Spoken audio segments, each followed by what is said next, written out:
Hello, my name is Quentin Lowry. Today I'm going to talk to you about backups for the tManager module. So as you can see here under Administration and System, we have two options. There's transaction configuration, which would be to your projects. That'd be your connections to your PLC, to your databases, and those actual transactions that are set up.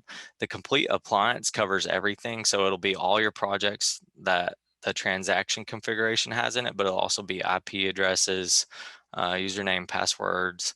So it's essentially a clone of the module.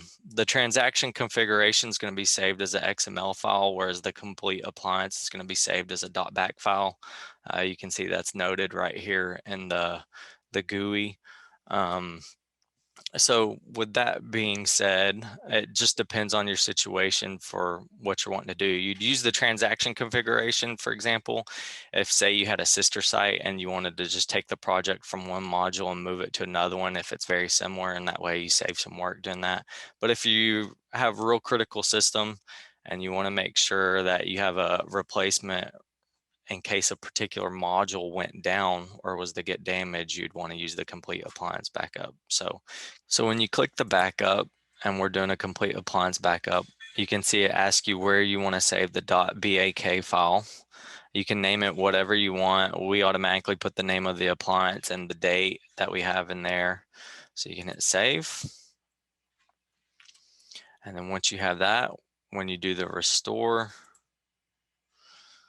and pick the latest one and hit open. And so it's asking me, are you sure you want to restore the appliance? All the settings will be replaced by what's in the backup. So this is up to you to kind of manage, and that's why you can name the file whatever you want to make sure you restore to the correct module. When we apply the restore, the appliance does get restarted because we write the configuration to a particular partition on the solid state drive. I'll click yes. And it's also telling you once it comes back up, it'll be in halted mode. So you'll have to be able to come back in and log in with run mode. So you'd want to make sure that you know the password if you're doing a complete appliance backup. So the .back file, you need to know the password for that restore. And then with licensing, if you're restoring to a fully licensed module, you'll want to preserve the license that's on that module. Whereas if you're restoring to a spare that's not licensed, you would click no. And what that's going to do is give you a 7-day temporary license on that spare module. You'd send in the module that's faulted to us, and we would take the license off of the module that faulted and restore it to your spare. So it's going to give a little countdown here for roughly 3 minutes. Sometimes, depending on how big the file is or what all you're loading, it may take longer than that. But you'll see that it'll come back up when it's done. So it may take a few minutes.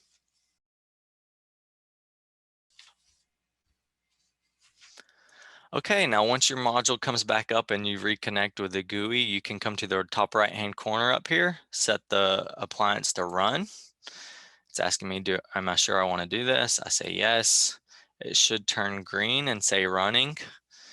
And once it does that, you can come back in and individually start those projects as well. You can do that by simply right-clicking them and hitting start.